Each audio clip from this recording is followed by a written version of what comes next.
अस्सलाम वालेकुम नाजरीन, आप देख रहे हैं डेली सोशल पाकिस्तान और मैं हूं मशकूर ज़ादी। नाजरीन, दुनिया में इंतकाम की खबरें तो आप सुनते रहते हैं, लेकिन आज हम आपको एक ऐसे शख्स की कहानी बताने जा रहे हैं जिसका ताल्लुक अमेरिका से था और जिसको दुनिया की तारीख की 100 साल हिस्ट्री में सबसे ज़्यादा भयानक इंतकाम लेने वाले शख्स का नाम दिया गया और इसने जो बुलडोज़र इस्तेमाल किया उसे किल डोज़र का नाम दिया गया। इस शख्स ने क्या कारनामा किया, इसके साथ क्या होता रहा था जिसकी वजह से ये इस हद तक पहुंचा और फिर इसने कितना कितना नुकसान किस चीज़ का किया, आज के व्लॉग में हम इस पर डिटेल के साथ बात करेंगे। नाज़रीन, मार्विन जॉन हैमियर ये एक वेल्डर था। इसने एक दुकान बनाई। जब से इसने दुकान बनाई लोगों ने इसकी जान खानी शुरू कर दी, शोर की वजह से या इसके काम की वजह से उसको पसंद नहीं करते थे और फिर रफ्ता रफ्ता इसके मुखालफिन में इजाफा होना शुरू हो गया। इसमें पॉलिटिशियंस भी आ गए, इसमें अदालतें भी आ गई जो उनकी बातें सुनती थी। इसके अलावा सहाफ़ी भी आ गए या एडिटर्स आ गए जो इसके ख़िलाफ़ कालम लिखते थे और अहले मोहल्ला तो थे ही। अब इसकी ज़िंदगी अजीरन होनी शुरू हुई और फिर ये हुआ कि इसकी दुकान के आगे उन्होंने जो खाली प्लॉट्स पड़े थे वहाँ पर भी तामीरात शुरू कर दी और वहाँ पर उन्होंने एक दो फैक्ट्रियाँ भी लगा लीं। अब जब ये फैक्ट्रियाँ लगी तो इसका काम बिल्कुल चौपट हो गया और फिर इसने वो फ़ैसला किया कि अब मुझे अपने अहले मोहल्ला से इंतकाम लेना है।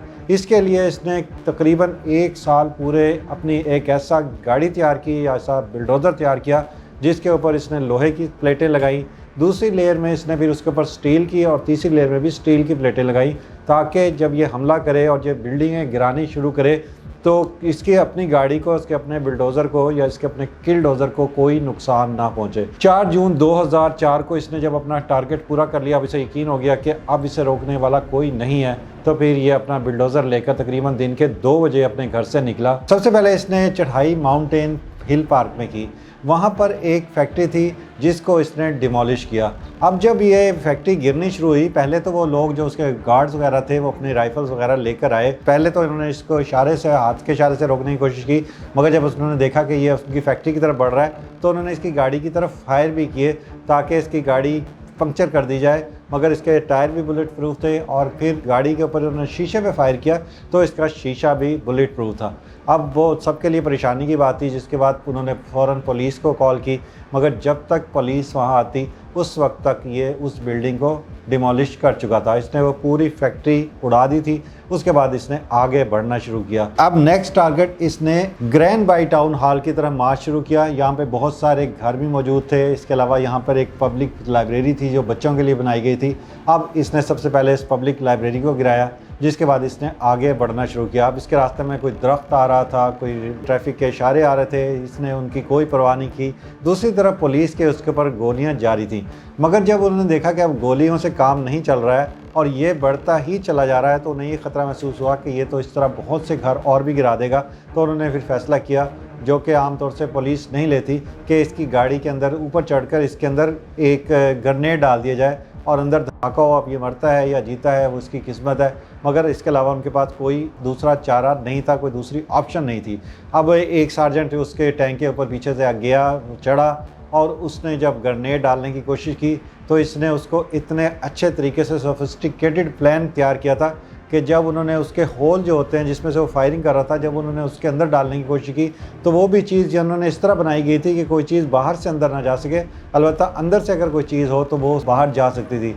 अब जो ही वो है तो जो सार्जेंट था उसको भी अपनी जान के लाले पड़ गए, क्योंकि उसे बिल्कुल तवक्को नहीं थी कि अंदर जाने की बजाय यहीं फंस जाएगा। बहरहाल उसकी तो ज़िंदगी बच गई और वो उसने छलांग मारी, लेकिन वहाँ पर भी अच्छा खासा मैस क्रिएट हो गया। उसके बाद हैमियर के गुस्से में और इजाफा हुआ। अब इसने अपनी मूवमेंट लिबर्टी सेविंग बैंक की तरफ कर दी और फिर इसके रास्ते में जितने घर आए, पुलिस वालों को ये तो पता लग गया था कि हम इसको तो नहीं रोक सकते, लेकिन उन्हें यह था कि 1000 गज तक जो है वो लोगों को कम से कम हम अनाउंसमेंट करें कि जल्द से जल्द अपने घर खाली कर दें, क्योंकि उन्होंने यही शोर मचाया था कि हैमियर आ रहा है और आपके घर गिरा रहा है। उसके बाद लोग जितनी तेज़ी से अपनी जान बचाकर उसी हालत में घरों से निकले और फिर इसने उनके भी घर गिरा दिए।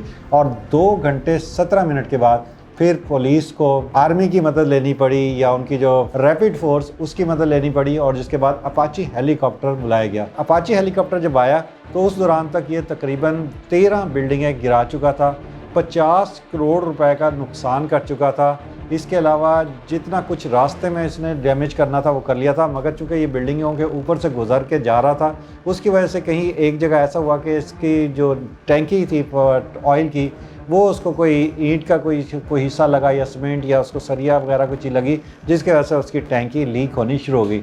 अब इसका जब पेट्रोल निकला और ऊपर से हेलीकॉप्टर आ रहे थे तो इसके लिए मूव करना आसान नहीं था। अब इसको पता लग गया था कि इसका जो है वो आखिरी टाइम आ गया है या इसका एंड आ गया। अब इसके बाद दो ऑप्शन थे, या तो ये सरेंडर कर देता, लेकिन उसको पता था कि अगर सरेंडर करूँगा तब भी बाहर से गोली ही आनी है। उसके बाद अचानक पुलिस वालों को एक गन शॉट फायर करने की आवाज़ आई और फिर उसके बाद बिल्कुल खामोशी हो गई। जो उसका किलडोज़र था उसकी मूवमेंट भी जाम हो गई और वो एक जगह साकिन हो गया। अब कई मिनट के इंतज़ार के बाद पुलिस को यकीन हो गया था कि अंदर से जो फायर की आवाज़ आई है इसका मतलब यह है कि हैमियर ने अपनी जान का ख़ात्मा कर लिया है।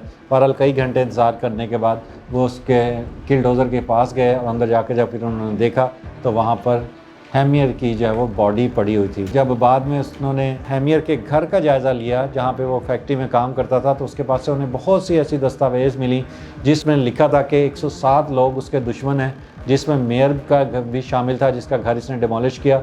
इसके अलावा उसमें जजेस थे जो उसके ख़िलाफ़ फ़ैसले देते रहे थे, पॉलिटिशियंस थे और बहुत से, इवन के एक चर्च का नाम भी इसने लिस्ट में लिखा था। लेकिन हैरानी की बात थी कि वो चर्च इसके रास्ते में भी आया, मगर ये रिलीजियसली बहुत स्ट्रॉन्ग था, इसलिए उसने उस चर्च को जो है वो बिल्कुल डैमेज नहीं किया। इस फैसले के बाद वो लोग जो इसको अपना पहले बदतरीन दुश्मन समझ रहे थे, उनके दिलों में हैमियर के लिए एक जो है वो नरम गोशा पैदा हुआ। और फिर बाद लोगों ने तो यहाँ तक कहा कि ये मरा नहीं है बल्कि ये हमारा शहीद है। तो नाज़रीन, ये दुनिया की तारीख़ का अनोखा वाक़या था, मैंने कहा आपके साथ शेयर किया जाए।